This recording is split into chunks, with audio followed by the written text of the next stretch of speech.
So then we are back with more understandings from the time of the Second Tabernacle services, where we find in the Aramaic English translation of the word. This translation comes from the original manuscripts of the prophets of the Tzayelic lineage. So then we can understand the time of the end as per Yeshayahu the prophet. We read then a layer of understanding of the spring feast, autumn feast, on the 61st chapter of Yeshayahu, and then the returning of the cities of the Messiah laid waste for many centuries. Then we can read in Yeshayahu chapter 1:8. At the moment, we find ourselves then studying and preparing ourselves for the autumn feast. There are some examples in the instructions, so then we can read, such as the cities of the plain and the destructions thereof.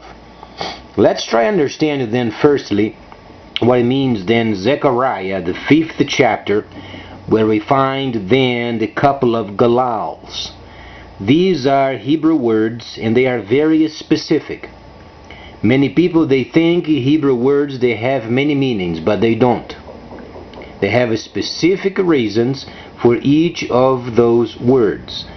Galal simply means a tube. It comes from then later the word Megillah, where you have a tube with writings on them. At the moment we are studying then Galal rather than Megillah, flying Megillah. You can do a flying Megillah because you have writings on them.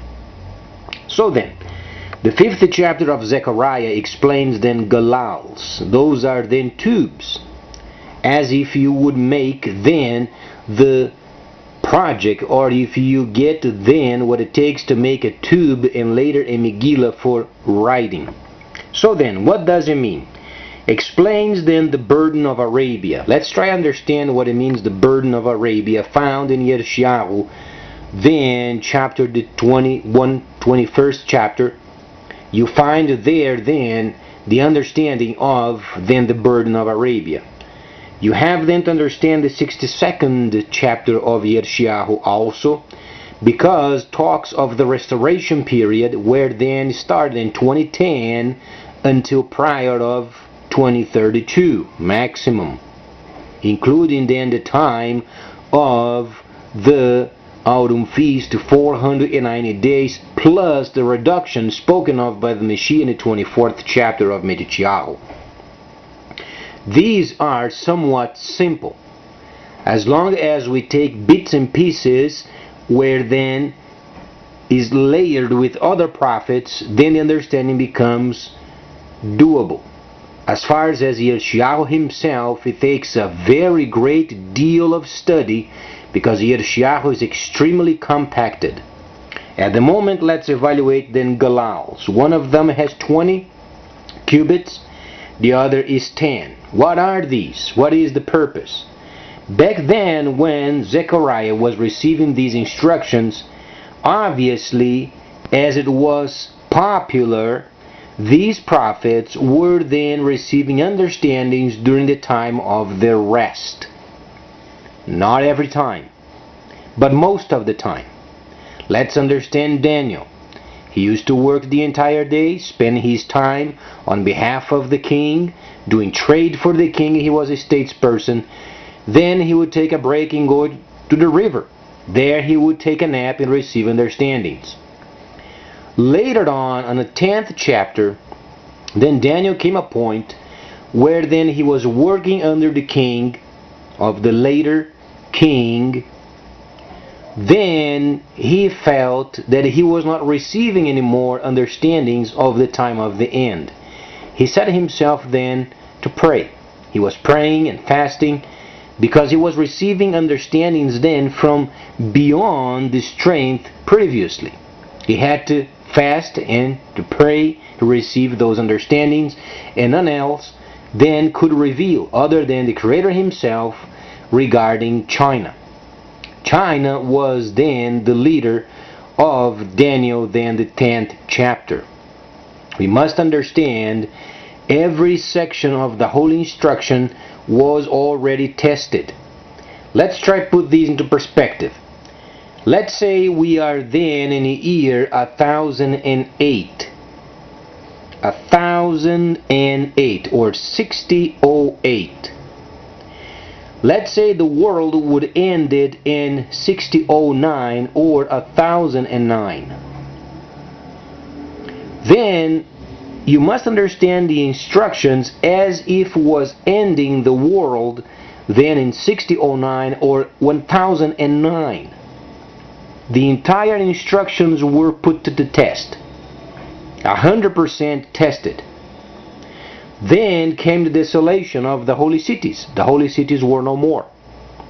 Thus then the requirement of then the new world order.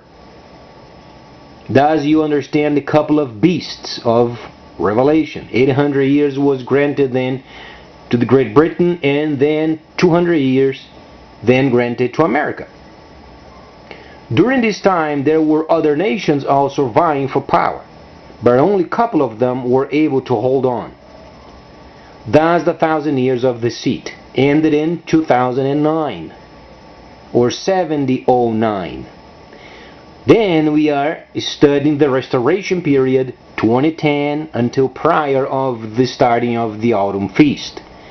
We have to understand also the 24th chapter of Zechariah, where the Messiah said, and then the time would be reduced. Then we have to understand the autumn feast itself as the second half of the instructions and the prophets, 490 days precisely. Thus completes then Leviticus the 23rd chapter and closes the age. Then what does it mean then, those couple of galals? Zechariah explains very plainly. One of them 20, the other is 10. How do we understand this? Firstly then, let's understand what it means Ezekiel the 37th chapter, the couple of sticks of authority. One of them for the first son and the other for the second son. The first son is related with trade. The second son is related with tabernacling. What is then trade doing in the world today? We are transitioning ourselves from the time of deceit back onto the time of the restoration, where then the first son then is exercised as he was for centuries, ever since then King Ishmael was born. But then let's try to understand what it takes for the base of the statue of Daniel, the 2nd chapter, where then the base is composed of what? Iron and clay. Some nations would be strong, some of nations would be weak. Amongst the strong nations then Daniel, he received the specific understanding of a leader of trade. So then the restoration could be given then to the sons of Ishmael. Then the other side is then the returning of the cities of the Messiah, thus the second son and his authority. So then, at this moment, what's going on? China obviously is the very core of Daniel the 10th chapter. We are precisely then in Daniel the 11th chapter, verse number 4. Next year, when China closes a deal with the Congo, then we jump to 11:5, and then the first round disc of Ezekiel, the first chapter, or then the machine of Ezekiel, then is turned on. It is gradual, but the machine is the entire understanding of the instructions. If you understand, for instance, the Torah, the presence of the Creator in the tent, and what went on during the prophets, those are synchronisms. Ever since the Creator came and he made his first contact with Ibrahim, then we understand a system was generated. So then, galals, one of them 10, the other 20. Then later we're going to explore then the war at the end. But to go to the end, we must understand then what it means, the first son, the second son, their relationship. We must understand the multi-layers coming from the prophets. And then obviously what's going on in the world at the moment. Because not only Yeshayahu was explaining then his political time of his country during his lifetime, He was explaining then the prophecies of the coming of the Messiah based from what Moshe had prophesied on a mountain. He hadn't explained the time of the spring feast, the coming of the Messiah via a virgin. He had to explain what he did during the time of the spring feast from Leviticus, the 23rd chapter. He had to explain then later the 1,000 years of the Messiah, the 1,000 years of the seed, and then the restoration period, and then the autumn feast. He had to do these simultaneously.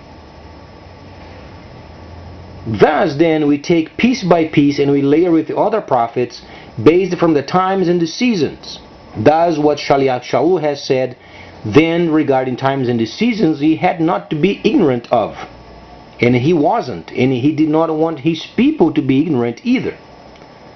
So then, as we read then Galals, we know that there are a couple of atomic bombs in the future. When we read then Revelation, you have to read in dual understanding as far as Galals.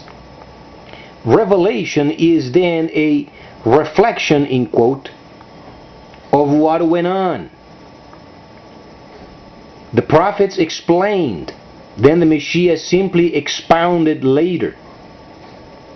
Couple of atomic bombs, one of them on Arabia. We understand this very importantly because when you read then in Revelation the mountain as then a mountain that came and then contaminated the sea. What can you understand from Zechariah 5? So then, what's going on with China? China must lead the rest of the world. And then the linking of China must be in every nation. Thus the task of China is extremely big, and the time is very short. Obviously China must link yet Egypt, China must link yet Syria, and the countries of the Middle East must be linked with the trade of China. It must. There is no other option other than these.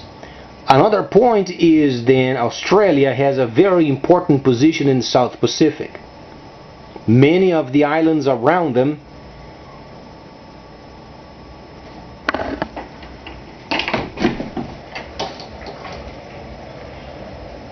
they are replete with minerals, so then Australia could help China get more of the raw materials required for the factoring of China, so then the world can be linked further and reducing the amount of air contamination in China. We're going to evaluate later more in details what China is doing versus then what Daniel the prophet is giving us step by step, so then later we can study then the combat of the end, because there are many prerequisites. Each of those discs of Ezekiel the first chapter must be turned on and synchronized as they are turned on. It's not only turning on events, they must be turned on and synchronized at the same time. Thus then we will evaluate these later. Please stay tuned. Much more coming up.